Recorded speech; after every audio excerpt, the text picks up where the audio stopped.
ہم حجت کو قائم کریں، ہم اس کے سامنے ثابت کر دیں کہ آپ جو کر رہے ہیں یہ قرآن و سنت کے خلاف ہے۔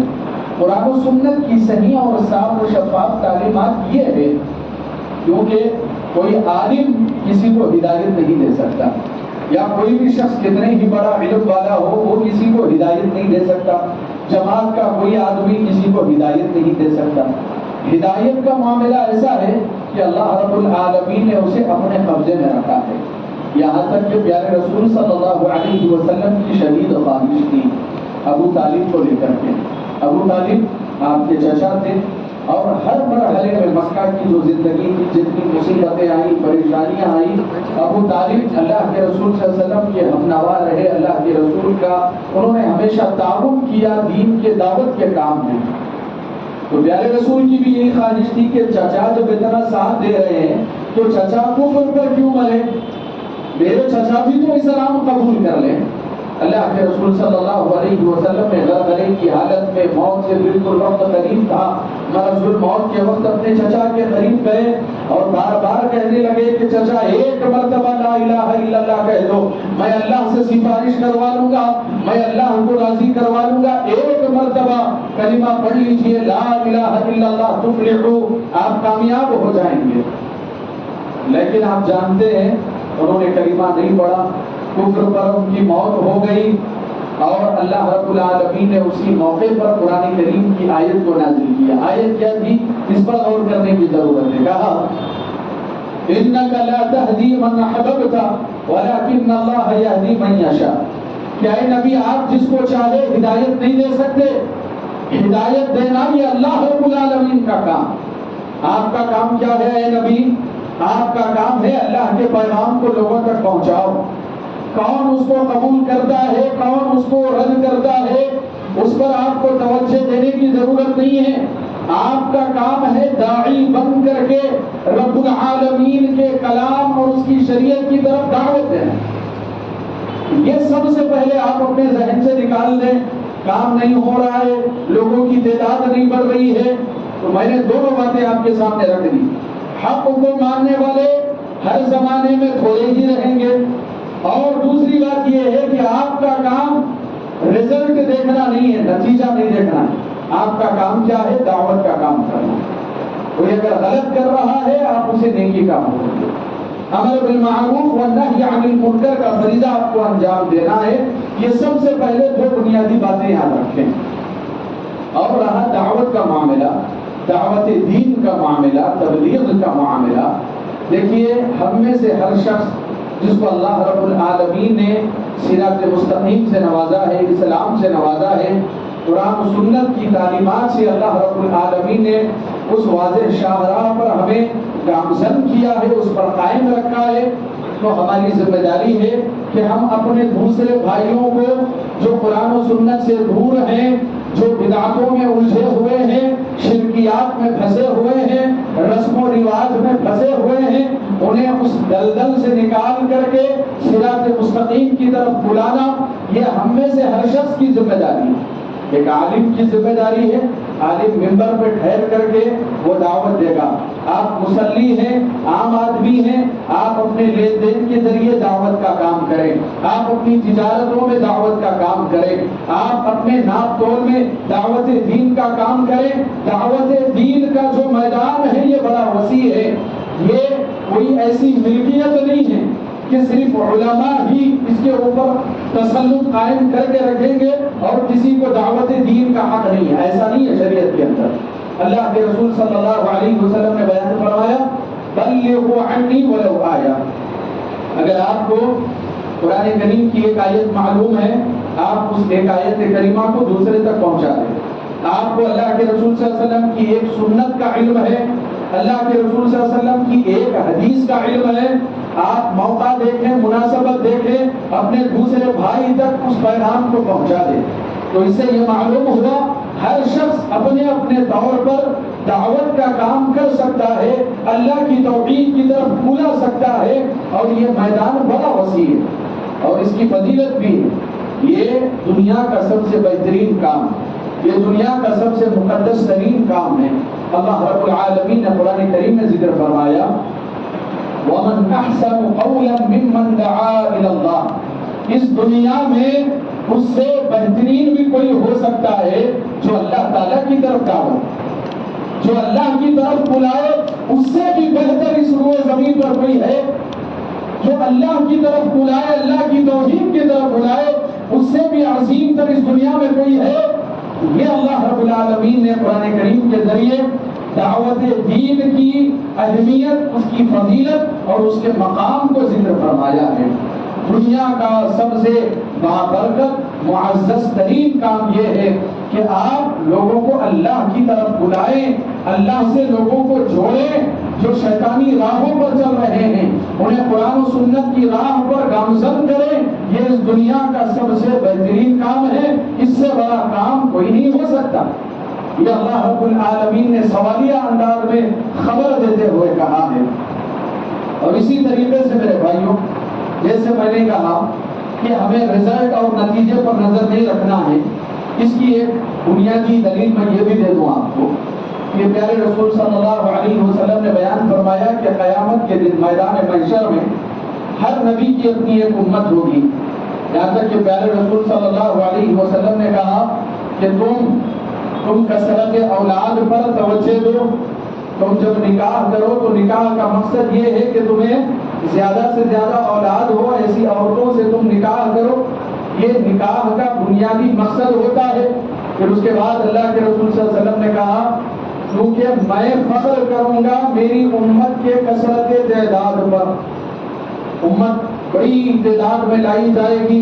پیارے رسول صلی اللہ علیہ وسلم کہیں گے ملائکہ سے یہ میری امت ہے، ملائکہ کہیں گے کہ نہیں یہ موسیٰ علیہ السلام کی امت ہے۔ اس امت سے بھی بڑی تعداد میں لوگ آئیں گے، اللہ کے رسول پوچھیں گے یہ میری امت ہے، کہا جائے گا کہ نہیں یہ عیسیٰ علیہ السلام کو نبی اور رسول ماننے والے لوگ ہیں۔ پھر اس سے بھی بڑی تعداد میں لوگ آئیں گے تو پیارے رسول صلی اللہ علیہ وسلم سے کہا جائے گا کہ یہ آپ کی امت ہے، امت محمدیہ، آنے والی جتنی امتیں ہیں آدم علیہ السلام سے لے کر سب سے بڑی تعداد امت محمدیہ کی ہوگی۔ یہ شرف اور فضیلت پیارے رسول صلی اللہ علیہ وسلم کو عطا کیا گیا ہے۔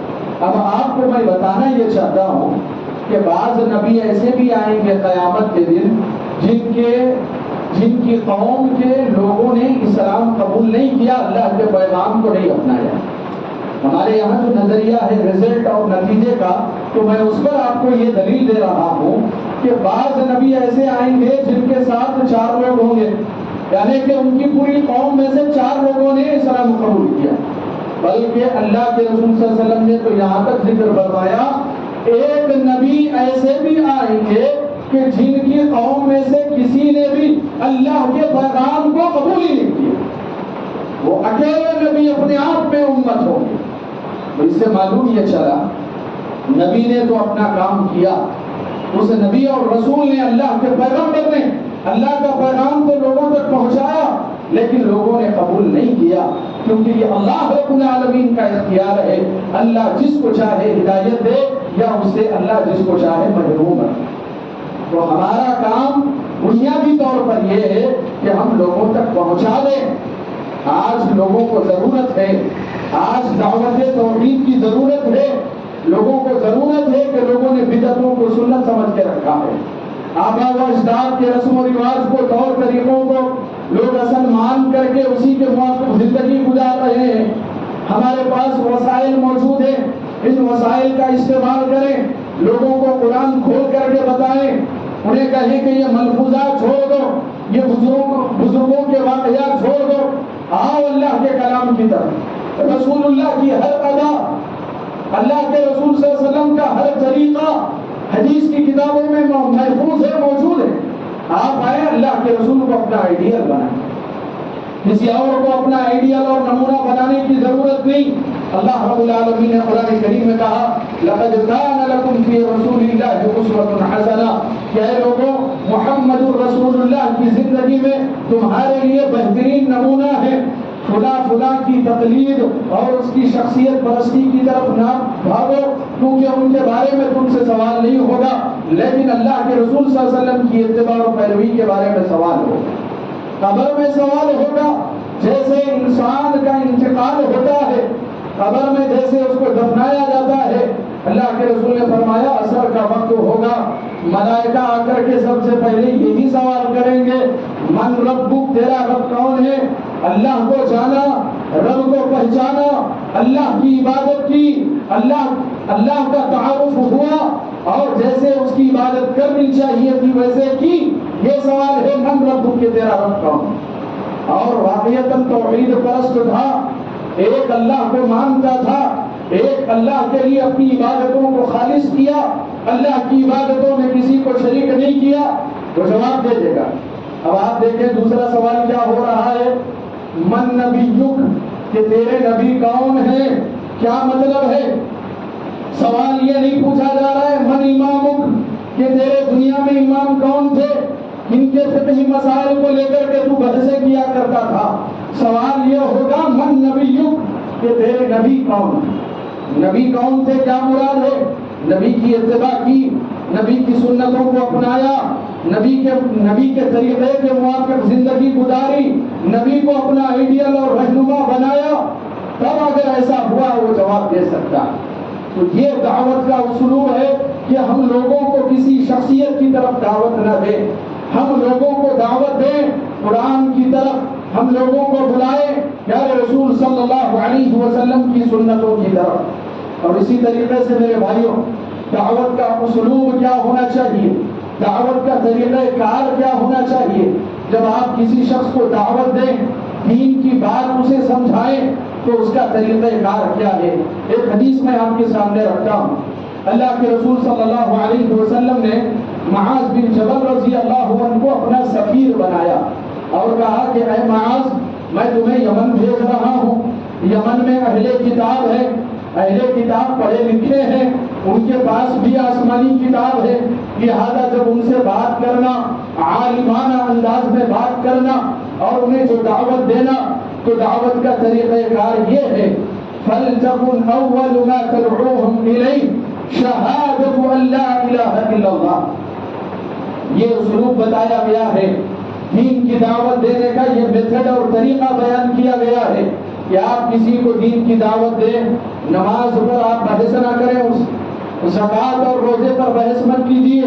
ایک آدمی کا عقیدہ درست نہیں ہے، وہ جا کر کے مزاروں پر سجدہ ریز ہو رہا ہے، وہ غیر اللہ سے دعائیں مانگ رہا ہے، وہ غیر اللہ کے ٹھکانوں پر جا کر کے نظر و نیاز کر رہا ہے، منتیں مانگ رہا ہے، اس کے تمام معاملات میں شرک بھرا ہوا ہے، بدعتیں بھری ہوئی ہے۔ آپ اس کے اوپر نماز روزے کو موضوع نہ بنائیں، بلکہ کہا گیا شہادت اللہ الہ الا اللہ۔ اے معاذ، اہل کتاب کو سب سے پہلے جس چیز کی دعوت دینا وہ دعوت توحید ہے، انہیں بتانا کہ اللہ نے تمہیں زندگی دی ہے، لہذا تم اللہ کے بندے ہو، اور اللہ کے بندوں کا کام یہ ہے کہ بندے صرف اللہ کی بندگی کریں گے، کسی اور کی بندگی نہیں کریں گے۔ یہ مطلب ہوتا ہے دعوت توحید کا، اور یہ طریقہ کار ہوتا ہے۔ پھر اس کے بعد پیارے رسول صلی اللہ علیہ وسلم نے ذکر فرمایا دعوت توحید کو مان لے، کلمے کا مفہوم سمجھ لے، کلمے کے تقاضوں کو پورا کرنے کا عزم مصمم کر لے۔ تو پیارے رسول نے کہا جب یہ مان لے تو انہیں دوسری دعوت دینا۔ دوسری دعوت کیا ہے؟ الصلاۃ، انہیں نماز کی طرف بلانا، اور جب نماز کے بارے میں بھی مسئلہ سمجھ لے کہ 5 وقت کی نمازیں اللہ نے تمہارے اوپر فرض کر رکھی ہے، تو پھر اس کے بعد اللہ کے رسول نے جو فرائض اسلام ہوتے ہیں اس کی ترتیب ذکر کی کہ جیسے رمضان کے روزے ہیں، زکوٰۃ ہے اور حج ہے۔ تو یہاں پر ہم کو بنیادی طور پر یہ بات معلوم ہوئی کہ ایک ایسا شخص جو بدعتوں میں الجھا ہوا ہے، جو شرکیات میں الجھا ہوا ہے، تو آپ اسے نماز کی سنتوں پر بات مت کیجیے، آپ اسے وضو کی سنتوں پر بات مت کیجیے، سب سے پہلے اس کے عقیدے کی اصلاح کیجیے، اسے بتائیے اللہ رب العالمین کا تعارف کروائیے، اسے بتائیے وما قدر اللہ حق قدری، کہ لوگوں نے اللہ کی ویسے قدر نہیں کی جیسے اللہ کی قدر کرنی چاہیے۔ یہ سب سے پہلے ہمارا اسلوب ہونا چاہیے دعوت کے طریقہ کار میں۔ اور اسی طریقے سے میرے بھائیوں، دوسری اہم بات جو دعوت دین کے سلسلے میں مجھے اور آپ کو جس کا خاص لحاظ رکھنا ہے وہ ہے کہ دعوت دیتے وقت آپ کے الفاظ میں نرمی. سب سے بڑا مسئلہ یہ ہے کہ لوگ صحیح طریقے سے دین کو پیش نہیں کرتے، جس کی وجہ سے وہاں پر ہاتھا پائی اور جھگڑے کی نوبت آ جاتی ہے. اللہ کے رسول صلی اللہ علیہ وسلم کی ایک خصوصیت قرآن کریم میں ذکر کی گئی. کیا ہے؟ کہا فَبِمَا رَحْمَةٍ مِّنَ اللَّهِ لِنْتَ لَهُمْ. یہ اللہ کی رحمت ہے محمد کہ آپ ان کفار اور مشرکین پہ نرم ہیں. آپ کے مزاج میں جو نرمی ہے یہ اللہ کی رحمت ہے محمد.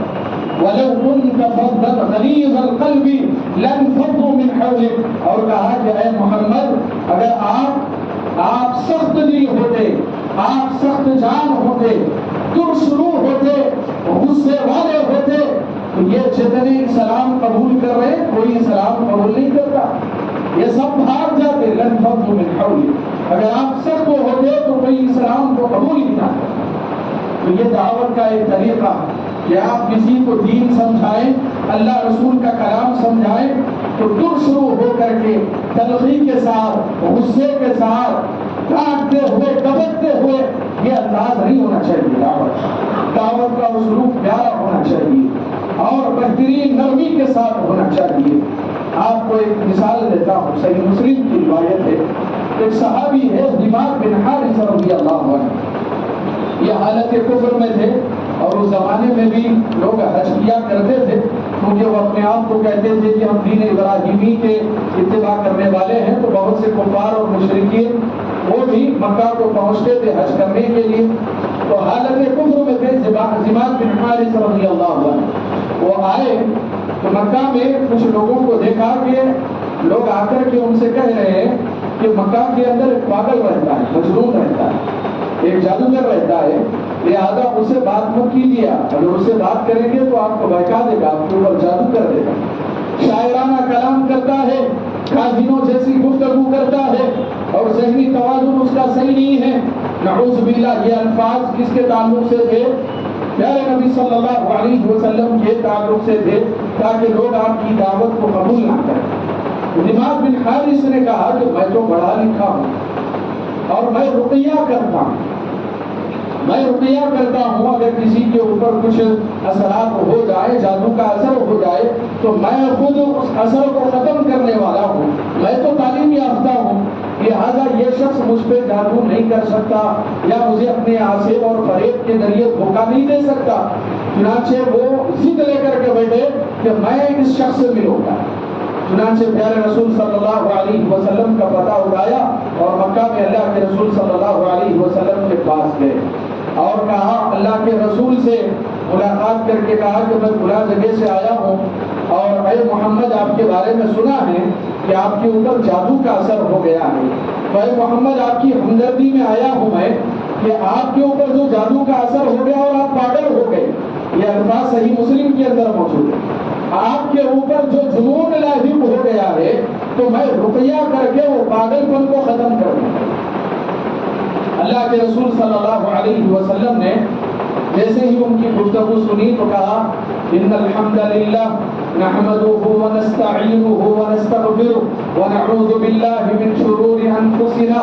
جو خطبہ حاجہ ہم پڑھتے ہیں جس میں اللہ کی تعریف ہے، اللہ کی بڑائی ہے، اللہ کی کبریائی ہے، اتنے خوبصورت الفاظ اور جملے ہیں.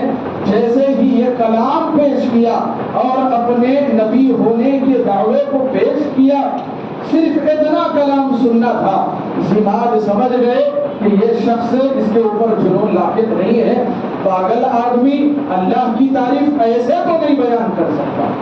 چنانچہ کہا، اشہد ان لا الہ الا اللہ واشہد انک محمد رسول اللہ. میں گواہی دیتا ہوں کہ اللہ کے علاوہ کوئی معبود برحق نہیں اور آپ اللہ کے سچے نبی اور رسول. اس واقعے سے معلوم کیا ہوا؟ آپ سب سے پہلے زماد بن حارث کا جو پہلا جملہ تھا اس پہ غور کریں.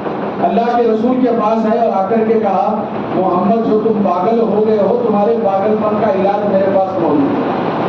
اگر ہم میں سے کوئی شخص ہوتا تو آپ دیکھیں کہ کس طریقے کے اس کلام کو سننے کے بعد ہم آنکھوں کے باہر ہو جاتے، بے قابو ہو جاتے کہ میرے تعلق سے ایسی بدتمیزی کر رہا ہے، لیکن اللہ کے رسول صلی اللہ علیہ وسلم کا انداز دیکھیں آپ، اللہ کے رسول نے کوئی جواب نہیں دیا، اللہ کے رسول صلی اللہ علیہ وسلم نے اپنی دعوت پیش کی۔ دعوت کا کام نرمی کے ساتھ ہونا چاہیے، احسن طریقے سے ہونا چاہیے۔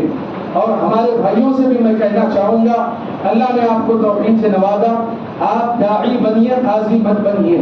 قاضی اللہ، فیصلے اللہ کرے گا۔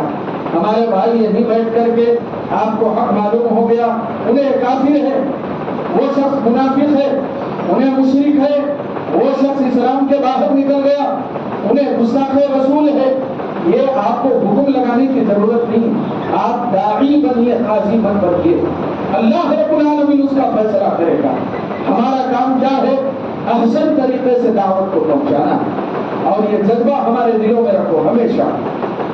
ہم جب کسی سے بات کرتے ہیں، خاص طور سے لوگ دین کے معاملے میں بڑے جذباتی ہو جاتے ہیں، دین کے معاملے میں ایسے جذباتی ہو جاتے ہیں، اب یہ طے کر لیتے ہیں کہ کیسے میں اس کو شکست دے دوں، چار لوگوں میں کیسے اس کو ذلیل کر دوں، کیسے میں اس کو رسوا کر دوں۔ اب یہ جذبہ دعوت دین کا نہیں رہا، اب جذبہ یہ خیر خواہی کا نہیں رہا، جذبہ ہو گیا فتح اور شکست کا، میں جیت گیا وہ ہار گیا، جبکہ دعوت دین میں اس کی کوئی گنجائش نہیں۔ دعوت کا کام جیت اور ہار کا کام نہیں ہے، دعوت کا کام یہ ہے کہ اللہ نے میرے ساتھ احسان کیا، مجھے توحید دی، میرا بھائی توحید سے محروم ہے، لہذا میرا بھائی بھی توحید کو قبول کرے۔ اس جذبے کے ساتھ دعوت کا کام ہوتا ہے، ہار اور جیت کا معاملہ نہیں ہے یہ، لہذا اس طریقے کو اپنانے کی ضرورت ہے۔ اور اسی طریقے سے میرے بھائیوں، ہمارے یہاں ایک ٹرینڈ چل رہا ہے، دعویٰ ٹرینڈ، کیونکہ آج کل سوشل میڈیا کا میدان بہت بڑا ہے، یوٹیوب کے ذریعے، فیس بک کے ذریعے کوئی بھی شخص انٹرنیٹ پر اپنی ویب سائٹ بنا سکتا ہے، اپنے ویڈیوز ڈال سکتا ہے، اور وہ کچھ بھی کہہ سکتا ہے، تقریریں کر سکتا ہے۔ تو یہ وسائل آج لوگوں کو مل گئے ہیں، تو یہ ایک ٹرینڈ چل رہا ہے، دعویٰ ٹرینڈ۔ ایک ایسا شخص جس کو دین کی ادنا سی بھی معلومات نہیں ہے، وہ دین کے بڑے بڑے امور پہ بات کر رہا ہے، اور ظاہر سی بات ہے کہ وہ آدمی جو دین کے بارے میں شریعت کے احکام و مسائل پر گہرا علم نہیں رکھتا، اور وہ پورے عالم اسلام کے بڑے بڑے مسائل پہ بات کرے گا، تو ظاہر سی بات ہے غلطی کرے گا، لوگوں کو غلط پیغام دے۔ اللہ رب العالمین نے دعوت دین کی ذمہ داری ایک گروہ پر دی، ایک جماعت ہونی چاہیے۔ آپ شہر بیدت کے اندر چند مخصوص نوجوانوں کو، علماء کی ایک ٹیم کو، ذمہ داروں کو مرتب کر دیں کہ بھئی آپ کا کام ہے کہ آپ کوئی بھی معاملہ ہے دین کے سلسلے میں آپ آگے بڑھ کر کے بات کریں۔ ایسا نہیں کہ مسجد میں آنے والا ہر مصلی دین پر اپنی رائے دینے لگے، کیونکہ اللہ رب العالمین نے قرآن کریم میں ذکر فرمایا فَلَوْلَا نَفَرَ مِنْ كُلِّ فِرْقَةٍ مِّنْهُمْ طَائِفَةٌ لِيَتَفَقَّهُوا فِي الدِّينِ، کہا کہ سب کو دین کا کام کرنے کے لیے، جہاد کرنے کے لیے نہیں نکلنا ہے۔ اللہ نے قرآن میں ذکر فرمایا، بعض لوگوں کو غلط فہمی ہو گئی، دعوت کا کام کرنا ہے مطلب ہر شخص پہ فرض ہے دعوت کا کام، اب علم ہو یا نہ ہو، الٹی سلٹی کیسی بھی باتیں کرو اور اس کو دعوت کا نام دے دو، ایسا نہیں۔ اللہ نے کہا سب کو جہاد کے لیے نکلنے کی ضرورت نہیں ہے، سب کو داعی بننے کی ضرورت نہیں ہے۔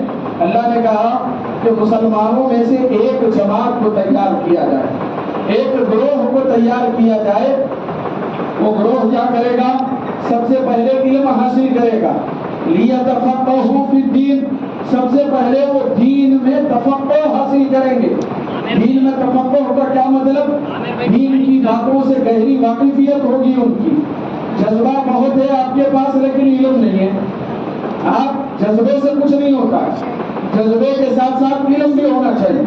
لہذا کہا کہ سب سے پہلے وہ دین کا علم حاصل کریں، دینی مسائل پر انہیں کمال ہونا چاہیے، عبور ہونا چاہیے اس جماعت کو۔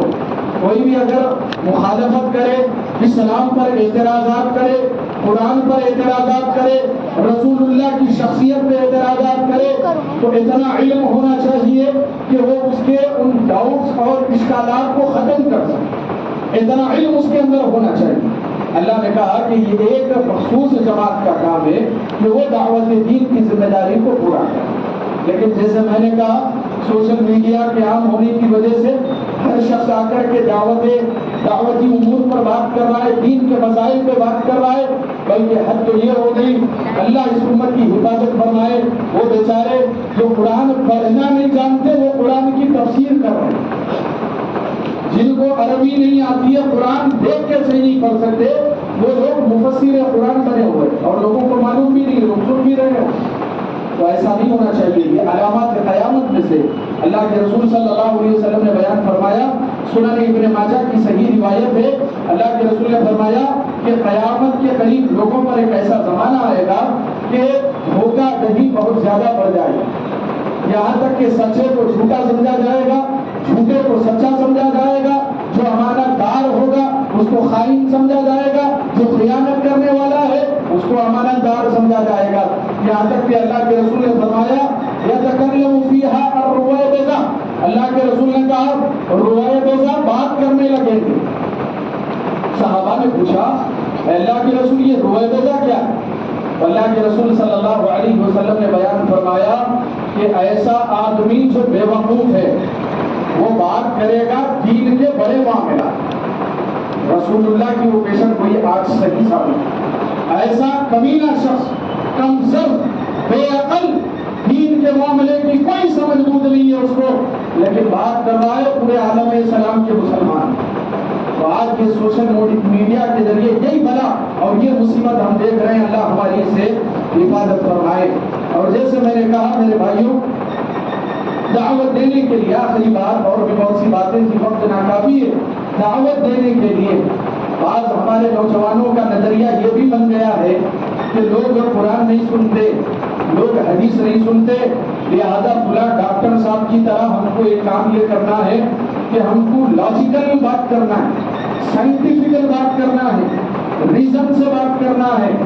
یہ قرآن سنت نہیں چلتے جی، ان کو سمجھانے کے واسطے یہ پیش نہیں کرنا قرآن و سنت، ان کو سائنٹیفکلی بات کرنا، انہیں نہیں مانتا نا قرآن و سنت، لہذا یہ ایک گمراہ فکر ہے جو ہمارے نوجوانوں میں عام ہوتی جا رہی ہے۔ انہیں خدا بھگوت گیتا کا حوالہ دو، انہیں بائبل کا حوالہ دو، انہیں سائنٹیفک ریسرچ چیزوں کا حوالہ دو، ہم کو یہ سب کرنے کی ضرورت نہیں ہے۔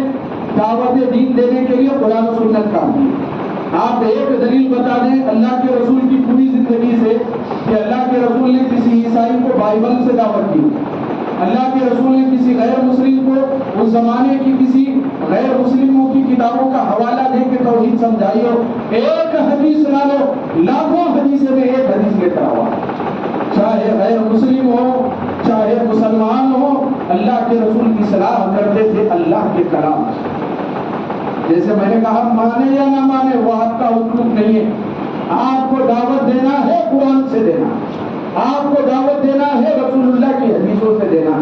اب بہت سے لوگ گمراہ ہو گئے ہمارے اپنے مسلمانوں میں، کیا کہہ کے بہت سے لوگوں نے حدیث کا انکار کیا، منکرین حدیث۔ اب منکرین حدیث ان سے کیسے بات کرنا ہو تو قرآن کچھ مانتے، لہذا آپ رسول اللہ کی حدیث نہیں لانا، میں منکر حدیث ہوں، اب آپ جو ثابت کرنا قرآن سے ثابت کرنا۔ تو یہ لوگ ہیں ہمارے بھی جو اس کے حساب سے چل رہے ہیں، آپ مانے یا مت مانے، لیکن ہدایت کے لیے دو ہی مصدر ہیں، ایک ہے قرآن اور دوسرا ہے سنت رسول۔